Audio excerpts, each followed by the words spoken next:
Mission सिंदूर 23 minute में तबाही।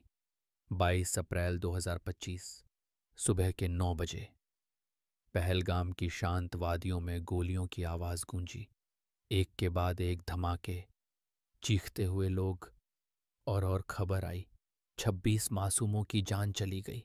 भारत सन्न था, लेकिन चुप नहीं।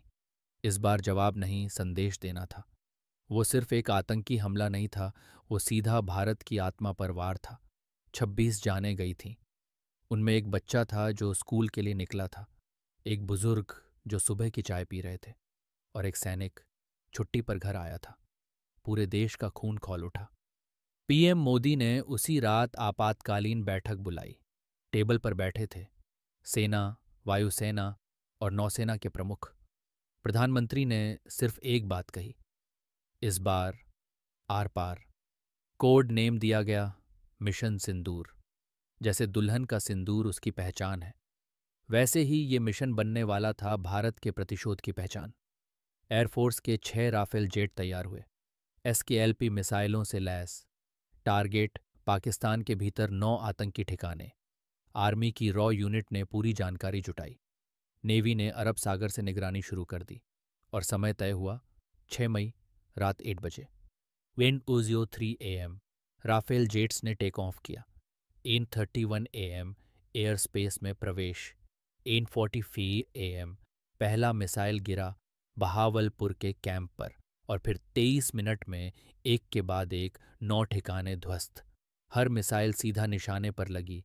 कोटली, भिम्बर, मुरिद्के सब तबाह। 90 से ज्यादा आतंकवादी खत्म। एक भी भारतीय नुकसान नहीं। ये थी आधुनिक भारत की सर्जिकल सटीकता। पाकिस्तान की सेना जागी जब सब खत्म हो चुका था। वो बोले, हमने 5 भारतीय प्लेन गिरा दिए, पर सच्चाई, उनके रडार तक नहीं पकड़ सके कि हमला कब हुआ, कहाँ से हुआ और कब खत्म। दुनिया को भी यकीन नहीं हुआ, इतनी सफाई से, इतनी तेजी से। पर यह नया भारत है, चेतावनी नहीं देता। सुबह जब खबर आई, देश जश्न में डूब गया। कहीं लड्डू बंटे, कहीं जयकारे लगे। माताएं अपने बेटों को सेना में भेजने को तैयार थीं, और हर जुबान पर एक ही नाम था, मिशन सिंदूर। ये नाम अब सिर्फ एक मिशन नहीं रहा, ये प्रतीक बन गया है उस प्रतिशोध का, उस ताकत का जो भारत ने दिखाई है। मिशन सिंदूर ने बता दिया, भारत चुप रह सकता है, लेकिन कमजोर नहीं है।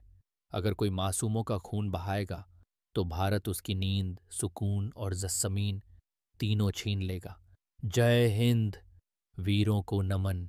Indian army, Indian air force, Indian navy, Bharat माता की जय।